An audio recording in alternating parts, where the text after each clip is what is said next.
بسم اللہ الرحمن الرحیم۔ السلام علیکم۔ آپ دیکھ رہے ہیں یوٹیوب چینل عام سی باتیں۔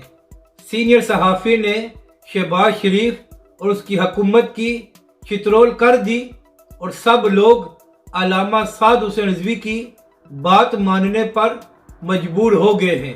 اس ویڈیو میں ہم اسی کے متعلق بات کریں گے۔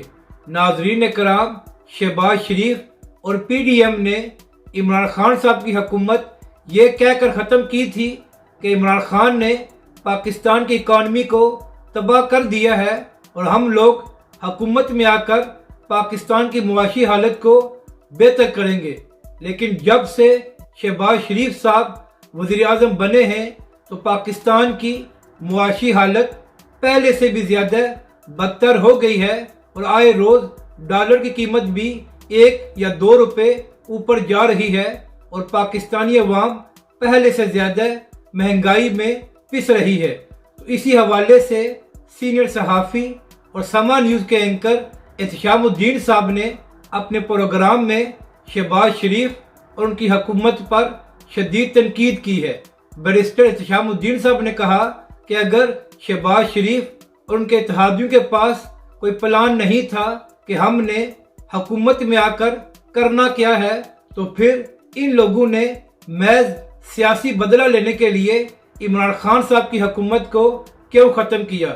بیرسٹر احتشام الدین صاحب نے کہا کہ ان لوگوں نے پاکستان اور پاکستانی عوام کو مذاق سمجھا ہوا ہے کہ اپنی کرسی کی خاطر پاکستان کی معاشی حالت کو پہلے سے زیادہ خراب کر رہے ہیں۔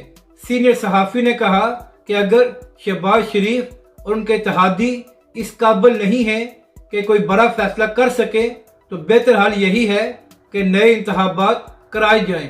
اور ناظرین کرام، یہاں پر اہم بات یہ ہے کہ آج سے 2 ماہ پہلے تحریک لبیک کے سربراہ علامہ سعد حسین رضوی نے بھی یہی کہا تھا کہ جس طرح عمران خان صاحب 3.5 سال کچھ نہیں کر سکے تو اگر اسی طرح شہباز شریف کی حکومت آ بھی گئی تو یہ لوگ بھی کچھ نہیں کر سکیں گے۔ تو اس لیے پاکستان کی موجودہ مشکلات کا یہی حل ہے کہ نئے انتخابات کرائے جائیں اور پاکستانی عوام جس کو ووٹ دے وہ آ کر حکومت بنائیں۔ تو بالآخر تمام لوگ علامہ سعد حسین رضوی کی اس بات کو ماننے پر مجبور ہو گئے ہیں کہ پاکستان کی ان مشکلات کا یہی حل ہے کہ نئے انتخابات کرائے جائیں اور نئی حکومت آئے اور وہ آ کر مستقبل کے لیے بڑے فیصلے کرے۔ اپنی رائے کا ضرور اظہار کریں کہ آپ کو یہ ویڈیو کیسی لگی اور ہمارے اس چینل کو بھی سبسکرائب کریں۔